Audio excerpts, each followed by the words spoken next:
సాయిరామ్ సమర్థ సద్గురు సాయినాథ్ మహారాజ్ కి జై.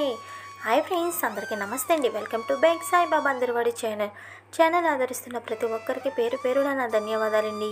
అలాగే ప్రతి ఒక్కరికి ఎప్పుడు కూడా మన బాబా గారి ఆశీర్వాదం ఉండాలని నేను మనస్ఫూర్తిగా కోరుకుంటున్నాను. ఫ్రెండ్స్ ఈరోజు వచ్చేసి మీకు మరియు మీ కుటుంబ సభ్యులందరికీ కూడా శ్రీ హనుమాన్ జయంతి శుభాకాంక్షలు. మీకు ఆ హనుమంతుడు ఆశీర్వాదం కూడా ఉండాలని నేను మనస్ఫూర్తిగా కోరుకుంటున్నాను. ఫ్రెండ్స్ ఈరోజు వచ్చేసి మన బాబా గారు మనకి అందిస్తున్న సందేశం ఏమిటో ఇప్పుడు మనం చూద్దామండి. ఈ వీడియో ఎవరు కూడా క్లిక్ చేయకుండా చివరి దాకా చూడండి. ఈ వీడియో నిజంగా మీరు చూస్తున్నారంటే నిజంగా మనం చాలా అదృష్టవంతులమని చెప్పుకోవచ్చు. ఎందుకంటే ఈ వీడియో చూడటం అంటే నిజంగా అదృష్టం ఉన్న వాళ్ళు మాత్రమే ఈ వీడియో చూడగలరండి. ఎందుకో ఈ వీడియో పూర్తిగా చూసిన తర్వాత మీకే తెలుస్తుంది. ఫ్రెండ్స్ ఇంకా వీడియో అయితే మనం లేట్ చేయకుండా స్టార్ట్ చేసేద్దామండి. ఈ రోజు వచ్చేసి మన బాబా గారు ఈ హనుమంత జయంతి రోజున మనకి ఇస్తున్న సందేశం ఏమిటో ఇప్పుడు చూద్దామండి.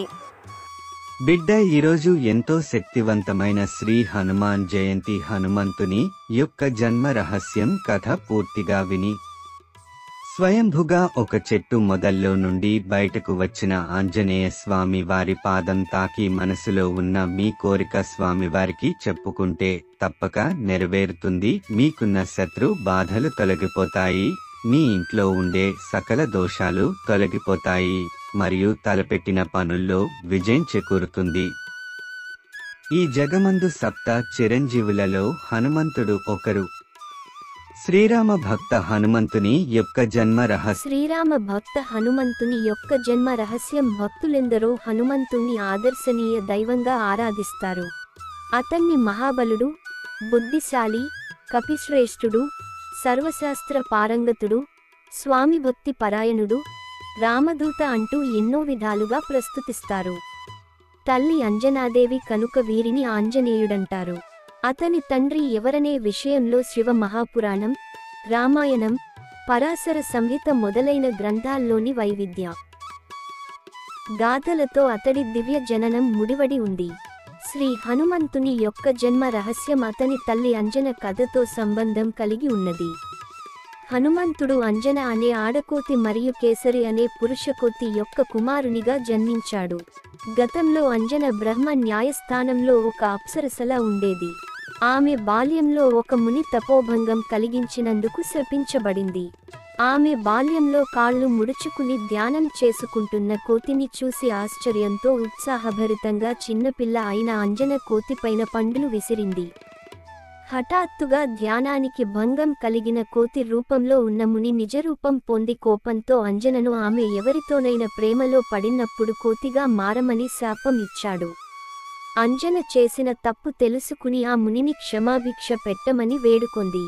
అప్పుడా ముని శాంతపడి ఆమె కోతి రూపంలో ఉన్న ఆమెను ఎవరైతే ఇష్టపడతారో మరియు శివుని అవతారమైన శిశువుకు ఆమె జన్మ ఇచ్చినప్పుడు ఆమె శాపం నుండి విముక్తి పొందుతుందని వరమిచ్చాడు. అందువలన శాప విమోచనానికి అంజన భూమిపైన జన్మించింది. అడవిలో నివాసం ఏర్పరచుకున్న అంజన ఒకరోజు ఒక పురుషుడిని చూసింది మరియు ఆమె అతనితో ప్రేమలో పడింది. ఆమె ప్రేమలో పడిన క్షణం నుండి వెంటనే ఆమె కోతి రూపంలోకి మారింది. ఆ మనిషి అంజన వద్దకు వచ్చి తన నామధేయం కేసరి అని కోతులకు రాజును అని తనను తాను పరిచయం చేసుకున్నాడు. అంజన కోతి ముఖం కలిగి ఉన్న అతనిని చూసి ఆశ్చర్యపోయింది. తన ఇష్టానుసారంగా కోతి మరియు మానవ రూపాలను మార్చుకోగలిగిన శక్తి గల అతనిని చూసి ఆశ్చర్యపడింది.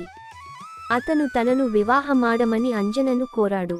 అంజన మరియు కేసరి ఆ అడవిలోనే వివాహం చేసుకున్నారు. అంజన శివుడికి పూజలు జరిపి తపస్సు చేసింది. సంతోషించిన శివుడు ఆమెను కోరిక కోరుకోమన్నాడు. అంజన ముని శాప విమోచనం కోసం శివుడిని తన కుమారుడిగా జన్మించమని కోరుకున్నది. శివుడు ఆమె అభ్యర్థనను ఆమోదించాడు. దశరథ మహారాజు అయోధ్య రాజు సంతానం కోసం పుత్రకామేష్టి యజ్ఞం నిర్వర్తిస్తున్నాడు. తృప్తి చెందిన అగ్నిదేవుడు రాజుకు పవిత్రమైన పాయసం ఇచ్చాడు. దైవాంశ సంభూతులైన సంతానం కోసం ఆ పాయసాన్ని అతని భార్యలకు పంచిపెట్టమని చెప్పాడు. రాజు అతని పెద్ద భార్య అయిన కౌసల్యకు ఒక భాగం ఇచ్చాడు. ఆ పవిత్ర పాయస భాగాన్ని ఒక గాలిపటం దూరంగా తీసుకెళ్ళింది. ఆ గాలిపటం ఆ పాయస భాగాన్ని, తీపి ఆహారము, అంజన తపస్య స్థలంలో పడవేసింది. మహాదేవుడు అంజనా చేతుల్లో ఆ పాయసాన్ని ఉంచమని గాలి దేవుడిని ఆజ్ఞాపించాడు. పాయసాన్ని చూసిన అంజన అది శివుని దీవెనలుగా భావించి సంతోషంగా ఆమె దానిని త్రాగింది. ఆ మహిమాన్వితమైన పాయసం సేవించడం ద్వారా అంజన కోతి ముఖంగల శివుని అవతారమైన శిశువుకి జన్మ ఇచ్చింది. బాలుడు అంజనాదేవికి జన్మించటం వలన ఆంజనేయుడని, కేసరినందనుడని, వాయుపుత్ర లేదా పవనపుత్ర అంటే వాయువు యొక్క కుమారుడని వివిధ పేర్లతో ప్రసిద్ధి చెందాడు. తన బాల్యదశలో కూడా హనుమంతుడు చాలా శక్తివంతమైనవాడు. అతను తన తండ్రి అయిన కేసరి, తల్లి అప్సర అంజన యొక్క శక్తి, వాయువేగం గలవాడు. హనుమాన్ జననం వలన అంజన శాపవిమోచనం పొంది తిరిగి స్వర్గం తిరిగి వెళ్ళింది. శ్రీరామ భక్తుడు హనుమంతుడు అమితమైన రామభక్తి కలవాడు. శంకరుని శివాలయంలో నంది లేకుండా ఎట్లు ఉండదో అట్లే శ్రీరామ మందిరం హనుమంతుని విగ్రహం లేకుండా ఉండదు. భక్తుడు లేకుండా భగవంతుడు అపూర్ణుడన్న భావం ఈ విషయంలో మనకు వ్యక్తమవుతుంది. హనుమంతుడు బల, బుద్ధి సంపన్నుడు. మానసిక శాస్త్రం, రాజనీతి, సాహిత్యం, వ్యాకరణవేత్త, తత్వజ్ఞానం మొదలైన శాస్త్రము పట్ల జ్ఞానం కలిగినవాడు, ప్రబల పాండిత్యం కలిగినవాడు హనుమంతుడు. హనుమంతునకు ప్రదక్షిణములు మంగళవార సేవ. మంగళవారం నాడు హనుమంతునకు శరీరంపై సింధూరం పూయటం చాలా ఇష్టం. అంతా కుదరని వారు మూతికైనా తప్పక పూయాలి. సింధూరార్చన చేయటం, జిల్లెడుతో, తమలపాకులతో పూజ, అరటి పండ్లు నివేదించడం చేయాలి. హనుమంతునకు ప్రదక్షిణములు శనివార సేవ. హనుమంతుడు శనివారం జన్మించాడు కాబట్టి ఆయనకు శనివారం ఇష్టమైనది. యథాశక్తి విశేషార్చన, సహస్రనామాధికం చేయాలి. ఆ రోజున అప్పాలు, వడమాల వంటివి స్వామి వారికి నివేదించి స్వామి వారి ఆశీస్సులు పొందవచ్చును. హనుమంతునకు ప్రదక్షిణములు పంచ సంఖ్య. హనుమంతుడికి 5 సంఖ్య ఇష్టం కాబట్టి ప్రదక్షిణాలు, నమస్కారాలు 5 చేయాలి.